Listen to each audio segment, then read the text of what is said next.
2 हात नसणारी एक मुलगी मुंबई महापालिकेत थेट अधिकारी बनली। 8 दिवसापूर्वी संपूर्ण महाराष्ट्रामध्ये एक बातमी आली होती, जी होती एका मुलीची, जिला 2 हात नव्हते, पण ती थेट मुंबई महापालिकेत अधिकारी झाली होती। आता सुरुवातीला जेव्हा ही बातमी समोर आली तेव्हा लोकांना वाटलं की 2 हात नसल्यामुळे ही महिला जी आहे तर हिला अपंग कोट्यामधून, जो दिव्यांग लोकांचा कोटा असतो, त्याच्यातून हिचा नंबर लागला असेल आणि त्यामुळे तिथे ती जाऊन बसली असेल। पण जेव्हा या मुलीच्या मुलाखतीचा व्हिडिओ सोशल मीडियावर समोर आला तेव्हा तिने जे सांगितलं त्याने उभ्या महाराष्ट्राची झोप उडवली। एक मुलगी जिची जन्मापासून निसर्गाने क्रूर थट्टा केली होती, तिने केवळ 2 पायांच्या जोरावर स्पर्धेचा परीक्षेत पेपर लिहिलाच नाही, तर त्या पायांनी ती आज अशी कामं करते की जी आपण 2 हातांनी करू शकत नाही। तिची ही कहाणी ऐकून काहींना आश्चर्य वाटलं तर काहींच्या डोळ्यात पाणी आलं। पण या घटनेच्या काही दिवसानंतर या मुलीचा एक असा इतिहास, एक अशी गुप्त सत्य समोर आलं ज्याने संपूर्ण राज्याला हादरवून सोडलं। सुरुवातीला कौतुक केलं गेलं, पण 8 दिवसानंतर या मुलीचं असं रहस्य समोर आलं ज्याने संपूर्ण राज्याला हादरा बसलाय। सुरुवातीलाच बोललं गेलं की एक अपंग मुलगी इतक्या मोठ्या पदावर जाऊन बसली, तिचं कौतुक, पण त्या कौतुकामागे काय रहस्य लपलं होतं ते अखेर उघडकीस आलं। महाराष्ट्रात लाखो तरुण तरुणी दिवस रात्र स्पर्धा परीक्षांचा अभ्यास करतात, पण अपयश आल्यामुळे सोडून जातात। पण ज्या मुलीला हात नव्हते, फक्त पायाच्या जोरावर तिने कसा काय हा चमत्कार केला, काय होतं तिच्या मागचं रहस्य, चला जाणून घेऊया संपूर्ण सविस्तर रिपोर्ट। ठिकाण होतं मुंबई महानगरपालिका मुख्यालय, जिथे बड्या बड्या अधिकाऱ्यांच्या पायाखालची जमीन सरकणार होती। जेव्हा एक 19 ते 20 वर्षाची एक मुलगी, जिला 2 हात नाहीयेत, ती तिथे येते, तिचं जॉईनिंग लेटर देते आणि पदावर बसते। पद असतं असिस्टंट एक्झिक्युटिव्ह ऑफिसर। आता जेव्हा महाराष्ट्रात एखादी दिव्यांग मुलगी किंवा पुरुष असेल तर जेव्हा त्याला 2 हात नाही आणि तो अशी एखाद्या अधिकारी पदावर निवडून जातो, त्यावेळेस अनेक दिवस याची चर्चा होते, पण बऱ्याच वेळा कौतुक होतं। पण या कौतुकामागे काय लपलेलं असतं ते जेव्हा उघडकीस येतं तेव्हा सगळ्यांना हादरा बसतो। खरं तर हे प्रकरण समजून घेण्याआधी आपल्याला या मुलीच्या आणि तिच्या कुटुंबाच्या काही दिवस फ्लॅशबॅक मध्ये जावं लागेल। ही घटना कोल्हापूर जिल्ह्याच्या एका छोट्याशा गावात घडली होती। एक गाव ज्याचं नाव पोर्ले, हे एक सामान्य आणि प्रतिष्ठित कुटुंब तिथे त्या गावात राहत होतं। पण जेव्हा या कुटुंबाला काही वर्षांपूर्वी एका गोंडस मुलीचा जन्म झाला तेव्हा आनंद साजरा करण्याऐवजी घरात एकाएकी शांतता पसरली, कारण की ही मुलगी सामान्य मुलीसारखी नव्हती। तिच्या जन्मानंतर डॉक्टर आणि नर्स देखील हादरले। मुलगी जन्माला आली खरी, पण तिला 2 हातच नव्हते। एका मुलीने हाताशिवाय जन्माला येणं म्हणजे त्या कुटुंबासाठी अत्यंत भावनिक आणि आव्हानात्मक नक्कीच होतं। जेव्हा 20 वर्षापूर्वी ही बातमी गावात वाऱ्यासारखी पसरली, नातेवाईक, मित्रपरिवार आणि समाजातील काही लोक तर तिथे येऊन आई वडिलांना म्हणू लागले की हिला कुठेतरी टाकून द्या।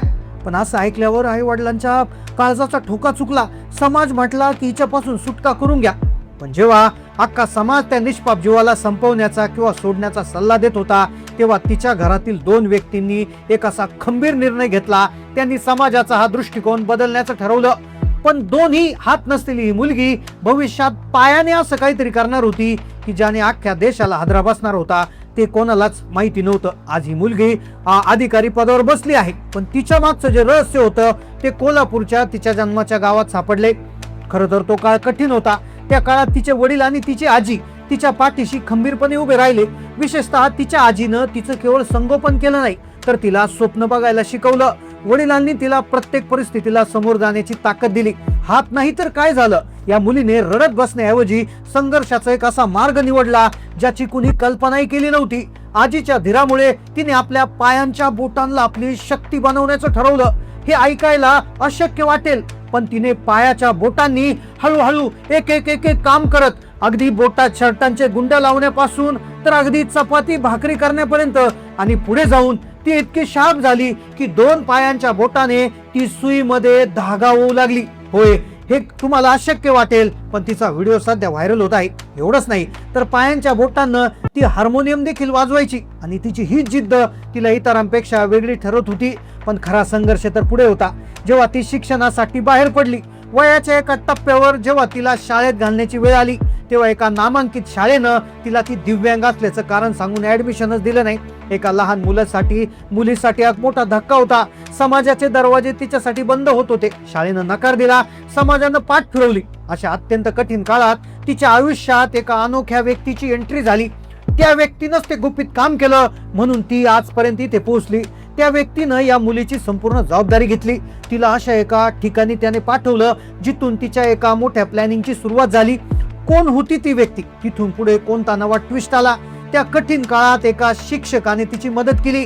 8वी ते 10वी पर्यंतच्या शिक्षणासाठी तिला उजगाव येथील हेल्पर्स ऑफ द हँडिकॅप या संस्थेच्या हॉस्टेलमध्ये ठेवण्यात आलं. हॉस्टेलमधील त्या बंदिस्त पण शिस्तप्रिय जीवनानं तिला स्वावलंबी बनवलं. आपण कोणापेक्षाही कमी नाही हा सुपर कॉन्फिडन्स तिच्यात निर्माण झाला. तिने रात्रंदिवस अभ्यास केला आणि 10वीचा निकाल आला तेव्हा तिने 75% गुण मिळवून सगळ्यांची बोलती बंद केली. पण हा केवळ ट्रेलर होता. खरा थरार पुढे घडणार होता. 2011 मध्ये तिने गव्हर्नमेंट पॉलिटेक्निक मधून कॉम्प्युटर डिप्लोमा पूर्ण केला. विचार करा, कॉम्प्युटर चालवण्यासाठी हाताची बोटं लागतात, पण ही मुलगी पायांच्या बोटानं कॉम्प्युटरचा कीबोर्ड आणि माऊस चालवायची.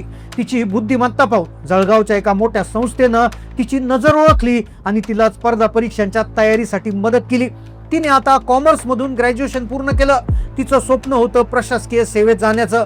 घरातून समाजातून मिळालेले टोमणे आणि नकार पचवून ती आता अशा एका मोठ्या परीक्षेची तयारी करत होती जिथे लाखो विद्यार्थी नापास होतात. अहोरात्र मेहनत आणि कठोर परिश्रमानंतर तिने मुंबई महानगरपालिकेची ती कठीण परीक्षा पास तर झाली, पण जेव्हा निकाल आला तर ती थेट असिस्टंट एक्झिक्युटिव्ह ऑफिसर बनली. तेव्हा मंत्रालयापासून ते गावापर्यंत एकच खळबळजनक चर्चा सुरू झाली. पण तुम्हाला वाटत असेल की ही गोष्ट इथंच संपली, तर मुळीच नाही. कारण या मुलीचा पुढचा प्लॅन आणखी भयंकर आहे. होय, आपण ज्या जिद्दी लेकीबद्दल बोलत आहोत तिचं नाव माऊली अडकूर. माऊलीनं आपल्या अपंगत्वावर विजय मिळवून आज बृहन्मुंबई महानगरपालिकेत असिस्टंट एक्झिक्युटिव्ह ऑफिसर या अत्यंत प्रतिष्ठित आणि जबाबदारीच्या पदावर कार्यरत होऊन दाखवले. तो समाज कधी काळी तिच्या अस्तित्वावर प्रश्नचिन्ह उपस्थित करत होता. आज तो समाज तिच्या समोर नतमस्तक झालाय. पण माऊली अडकूर इथे थांबलेली नाही. ती म्हणते, ही तर फक्त सुरुवात. माझं खरं स्वप्न अजून बाकी आहे. सध्या माऊली अत्यंत गुप्तपणे आणि मोठ्या तयारीने महाराष्ट्र लोकसेवा आयोग म्हणजे MPSC परीक्षेची तयारी करत आहे. तिला आता राज्याच्या मुख्य प्रशासकीय सेवेत सर्वोच्च पदावर बसायचं आहे. माऊलीचा हा थक्क करणारा जीवन प्रवास आता हे सिद्ध करतो की खरी ताकद शरीरात नाही तर माणसाच्या मनात आणि विचारात असावी लागते. कोल्हापूरच्या रणरागिणीने आणि जिद्दी लेकीने अख्ख्या जगाला दाखवून दिलं की संकल्पाच्या जोरावर कोणत्याही संकटावर मात करता येते. माऊलीच्या या असामान्य यशाला आणि तिच्या या संघर्षाला आमचा मानाचा मुजरा. तुम्हाला माऊलीची ही सस्पेन्स आणि थराराने भरलेली यशोगाथा कशी वाटली हे आम्हाला कमेंट मध्ये नक्की कळवा. आणि तिच्या पुढच्या प्रवासासाठी तुम्ही कमेंट मध्ये ऑल द बेस्ट किंवा पुढील प्रवासासाठी शुभेच्छा असं टाईप करायला विसरू नका. चॅनलला नवीन असाल तर अशा प्रेरणादायी स्टोरीज पाहण्यासाठी आत्ताच सबस्क्राईब करा. धन्यवाद.